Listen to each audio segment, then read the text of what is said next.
Hey guys, my name is Teresa, and today I'm going to be talking about few U.S. students that ever repeat a grade, but that could change due to COVID-19. This article is written on September 10th, 2020, and is by Pamela Davis Keene. With in-person instructions becoming the exception rather than the norm, 54% of parents with school-aged children expressed concern that their children could fall behind academically. According to a poll conducted over the summer of 2020, initial projects from the Northwest Evaluation Association, which conducts research and creates commonly used standardized tests, suggest that these fears are well-grounded, especially for children from low-income families.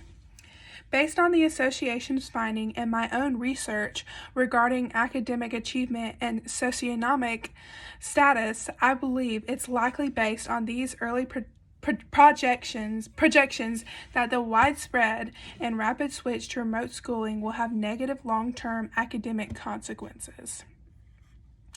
One possibility is that the share of students who end up repeating at least one grade at some point could rise due to this unpredicted disruption.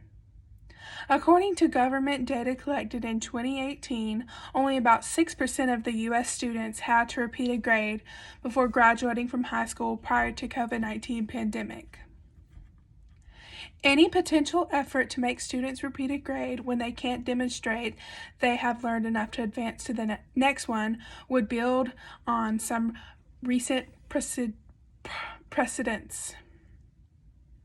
Starting in 2001 with the No Children Left Behind Act, reading proficiency by third grade became one of the federal mandates for schools to receive designated streams of federal funding. This federal legislation combined with research indicates that children who couldn't yet read fared better when they repeated a grade, brought above a wave of state-level legislation. So far, a total of 16 states have enacted laws that prevent students from moving on from third grade until they are considered proficient on standardized reading tests. These state laws vary. Some states, like Florida, require students who aren't reading well enough to repeat their grade altogether. Others, such as Minnesota, let children move on to fourth grade and provide them with supplemental reading assistance until they can read at what the state deems to be a third grade level. In practice, students typically don't repeat more than one grade. I consider it likely that the academic consequences of the extended period of remote learning that began in March 2020 will be unequal. These consequences are bound to fall more heavily on students who are growing up facing persistent economic hardship. The practice of making children who are struggling to learn how to repeat third grade, however, well-intentioned, can be risky. For example, students who repeat a grade can feel stigmatized and less motivated to learn. Therefore, I believe parents,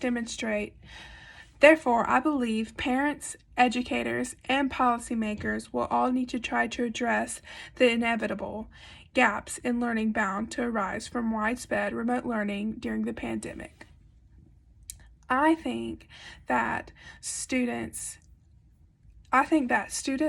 students are struggling with their grades, they should repeat that grade because there are so many kids struggling, and if they don't get the proper education, it can mess up the rest of their schooling years.